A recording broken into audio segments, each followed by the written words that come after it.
luxury condo လားအိမ်ချမ်းမြေလား condo နဲ့အိမ်ချမ်းမြေဘယ်အောင်ရွေးချယ်ရမလဲဆိုတာကကိုနေခြင်းနဲ့ကိုယ့်ရဲ့ lifestyle ကိုယ့်ရဲ့ budget နောက်တစ်ခုကိုဘယ်လို invest လုပ်ချင်တဲ့အပေါ်မူတည်ပြီးတော့မှစဉ်းစားဆုံးဖြတ်ရမယ့်အရာတွေပဲဖြစ်ပါတယ်ပထမဆုံးအနေနဲ့ကတော့ location ဒီ condo အကြောင်းအရင်စပြောပြမယ်ကွန်ဒိုရဲ့ location တွေကပြောရမယ်ဆိုလို့ရှိရင်မြို့ရဲနဲ့နီးတယ် transportation အတွက်အဆင်ပြေတယ်ပြီးသွားလို့ရှိရင်ကျွန်တော်တို့ shopping mall တွေကျောင်းတွေဆေးရုံတွေရုံးတွေနဲ့ပို့ပြီးတော့မှနီးတယ် public transport ကိုအသုံးပြုမယ်ဆိုလို့ရှိရင်တော်တော်လေးအဆင်ပြေတဲ့အနေအထားကိုကျွန်တော်တို့တွေ့ရတယ်ဒါပေမဲ့သူ့မှာကမကောင်းတာပါလဲဆိုလို့ရှိရင်ကျွန်တော်တို့ဒီ transportation အတွက်ကားတွေလမ်းတွေကျက်တာတွေသွားလာရတဲ့ဟာမှာနည်းနည်းလေးအချိန်ကြာတဲ့ဟာတွေရှိနိုင်တယ်နောက်ပြီးတစ်ခုကကွန်ဒိုဖြစ်တဲ့အတွက်တော့နေရာလေးကျင်းတဲ့အနေအထားမျိုးလေးရှိပါတယ်ဗျ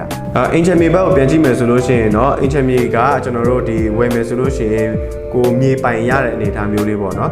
ကိုစောက်ချင်တဲ့အိမ်စောက်လို့ရတယ်ဒီဇိုင်းမျိုးစုံနဲ့ကိုလုံးချင်တာကိုလုံးလို့ရတဲ့အနေအထားမှာရှိတယ်ပြီးသွားလို့ရှိရင်ပတ်ဝန်းကျင်ကောင်းရင်ကောင်းသလိုမျိုး privacy ရှိရှိနဲ့ကျွန်တော်လွတ်လွတ်လပ်လပ်နေလို့ရတဲ့အနေအထားမှာရှိတယ်မိသားစုအတွက်လည်းကျွန်တော်တို့တက်တောင့်တက်တာပို့ပြီးတော့မှရှိတယ်လို့ကျွန်တော်ကတော့ခံစားရတယ်မကောင်းတဲ့ဟာကတော့ခုနပြောသလိုမျိုးရုံးတွေကျောင်းတွေဆေးရုံတွေနဲ့ဟိုဝေးတဲ့နေရာတွေတော့ရှိနိုင်တယ်သွားလာ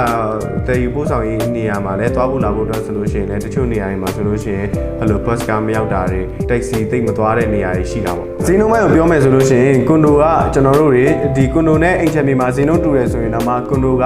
bank loan အလွယ်တကူရနိုင်တဲ့အနေအထားမှာရှိတယ်သူ့ရဲ့မကောင်းတဲ့အချက်ကိုပြောမယ်ဆိုလို့ရှိရင်တော့ကျွန်တော် monthly fee ကိုလစဉ်တိုင်း maintenance fee ပေးရမယ်သူသတ်မှတ်ထားတဲ့ဈေးအတိုင်းပေါ့နော်နောက်တစ်ခုကကျွန်တော်တို့ဒီဈေးနှုန်းပြန်ရောင်းမယ်ဆိုရင်ဈေးနှုန်းရပြန်ကြည့်မယ်ဆိုလို့ရှိရင်တခြားကွန်ဒိုတွေထွက်လာတဲ့အမြကိုလက်ရှိနေတဲ့ကွန်ဒိုရဲ့ဈေးကတက်ရောက်မှုရှိနိုင်ပါတယ်အိမ်ချမ်းမြေမှာကတော့အဲ့လိုမျိုးမဟုတ်ပါဘူးကျွန်တော်တို့သူ့ရဲ့ဈေးကတော့ကာလတန်ဖိုးအတိုင်းကိုမြင့်တက်လာနိုင်တဲ့အနေအထားမှာရှိတယ် monthly fee တွေပါတယ်ပေးစရာမလိုဘူးအိမ်ချမ်းမြေမှာဒီအကွက်ဆိုလို့ရှိရင်ဒီတနေရာမှာပဲရှိတဲ့အတွက်ကာလတန်ဖိုးက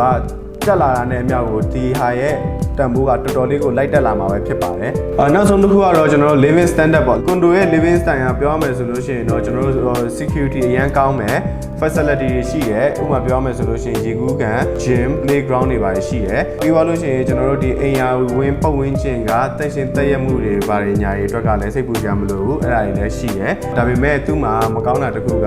ကွန်ဒိုခန်းတွေဖြစ်တဲ့အတွက်ကျွန်တော်မိသားစုကြီးတွေအတွက်အဆင်မပြေနိုင်ပါဘူးမိသားစုကြီးတဲ့အလျောက်ခန်းနေရာတွေကနည်းနည်းကျင်းသွားတဲ့အနေအထားမှာရှိပါတယ်ပြီးသွားပြီဆိုလို့ရှိရင်ကျွန်တော်တို့ဒီအခန်းအတွင်းမှာ quantity ကိုပြုပြင်ပြောင်းလဲဖို့အတွက်ကလုပ်ဖို့အတွက်ကလည်းတိတ်ပြီးတော့မှမလွယ်ပါဘူးခင်ဗျာအင်ချမ်းမြေကြတော့အဲ့လိုမျိုးတော့မဟုတ်ပါဘူးအင်ချမ်းမြေမှာဆိုလို့ရှိရင်ကိုအိမ်ကို